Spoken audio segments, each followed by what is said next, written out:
there, deep divers. Welcome back. So today we're diving into something that, well, it can feel pretty daunting for a lot of people. How do you actually learn English effectively when you're, right at the beginning? Our mission today, to really unpack this beginner's guide to English language learning.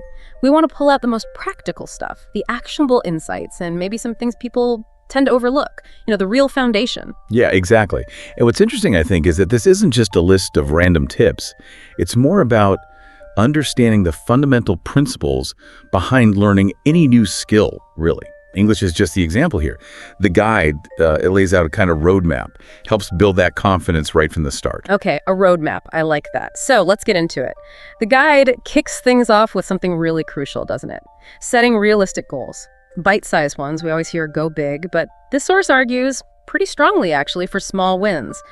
Why start there? Why is that so important for a beginner? Well, it's all about building that consistency. Avoiding feeling overwhelmed right at the start. Think about it, maybe aiming for just, say, 10 new words a week. Yeah. That feels doable. Or maybe trying to have a really simple, 5-minute chat by the end of the month. The guide makes a point that even just 10, maybe 15 minutes of focused practice each day, that adds up significantly. You're not just learning words, you're building the habit of learning. And that's key for sticking with it. Right. And where do you begin?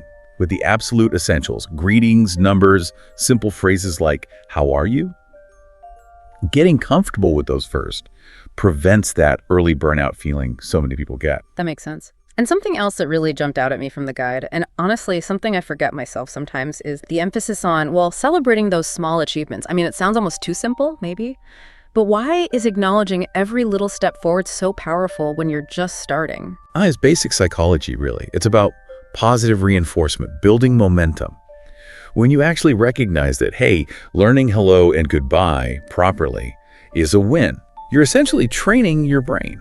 You're associating learning English with accomplishment, not just, struggle. And that positive feedback loop.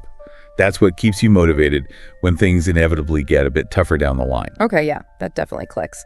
So once you've got those first greetings feeling a bit less scary, the guide moves on to building your vocabulary, your word bank.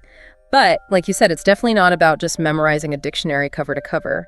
What's their core advice here? They really zero in on high-frequency words, the ones you're actually going to encounter and use daily. Think eat, go, water, house. And they emphasize tools, things like flashcards or apps, maybe Duolingo, Memrise, the type. What's clever about these isn't just the repetition, though. A lot of them use something called spaced repetition. It's basically an algorithm, scientifically shown to help you remember things better by testing you just as you're about to forget. Okay. So it makes your vocabulary learning much more efficient than just staring at lists.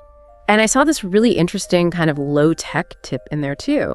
Physically labeling things around your house. Putting sticky notes on your fridge, your door, with the English words. It sounds simple, but I can totally see that working. Oh yeah, it's a classic immersion technique.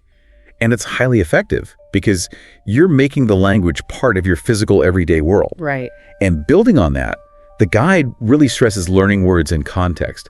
So instead of just memorizing the word apple on its own, try learning it in a sentence like, I eat an apple every day. Your brain makes better connections that way. It links the word to how it's actually used, which makes it stick much better than just rote learning. Okay, so you have the words, you're learning them in context, but how do you actually, bring them to life? The guide seems to emphasize that real progress starts when you actively engage with the sounds of English.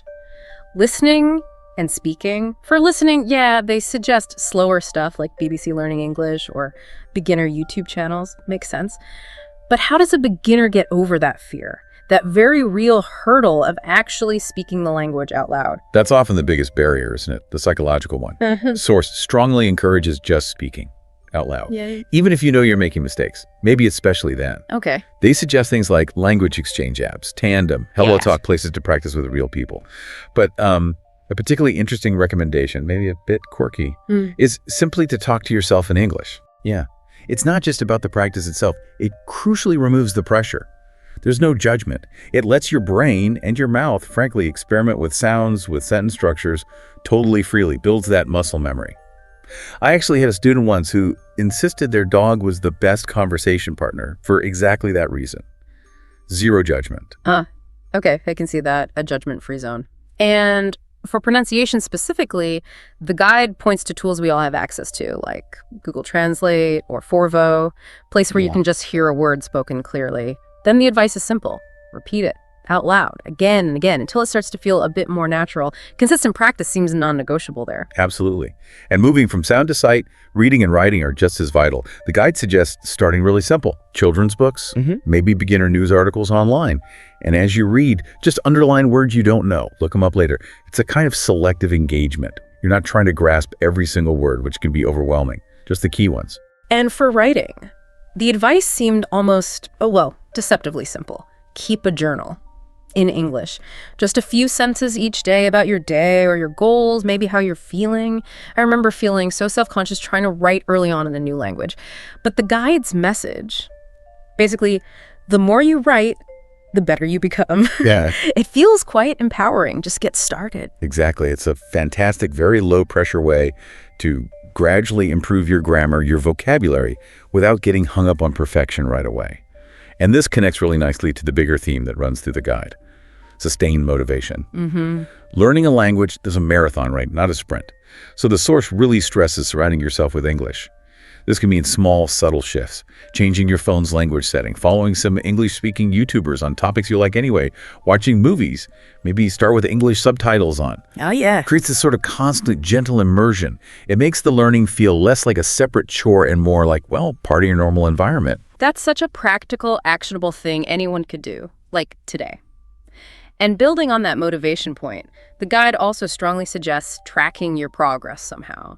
Actually looking back at, say, old journal entries you wrote, or vocabulary lists from a few weeks ago. It helps you see how far you've come, doesn't it? A tangible reminder of your growth. Definitely. It's a great way to celebrate those milestones we talked about earlier. Keeps that vital momentum going when you see concrete evidence of improvement. Okay, so before we wrap up, the guide does mention some specific resources people could check out. It does, yes. Just as starting points, really. For apps, they mention Duolingo, Babbel, and Quizlet, which is great for vocabulary. For YouTube channels, English Addict with Mr. Steve and Learn English with Emma were highlighted. And for websites, BBC Learning English and VOA Learning English are good, reliable sources. Lots of free material there. Excellent. Well, this has been a fantastic deep dive into the practical side of learning English. It really seems to boil down to this, doesn't it? It's a journey, best taken one step at a time. And every single step forward, honestly, no matter how tiny it feels, is real progress. And it's worth acknowledging that. Absolutely. And if we kind of zoom out for a second, connect this to the bigger picture, it becomes really clear that making mistakes isn't just, something that happens. It's a necessary part of it, a natural part of learning anything complex. So embracing those mistakes, trying to find some enjoyment in the actual process, the journey itself, and remembering genuinely that every single expert was once a complete beginner. That's the real key, I think, to persistence and actually getting there in the end. So true. Okay, so based on everything we've talked about today, all these great insights, from setting those small, achievable goals, immersing yourself gently, using specific tools and apps, here's something for you to think about. What is one practical, immediate step you could commit to taking, say, just this week? Something to begin or maybe continue your own English learning journey. Have a think about that and maybe make that small commitment to yourself.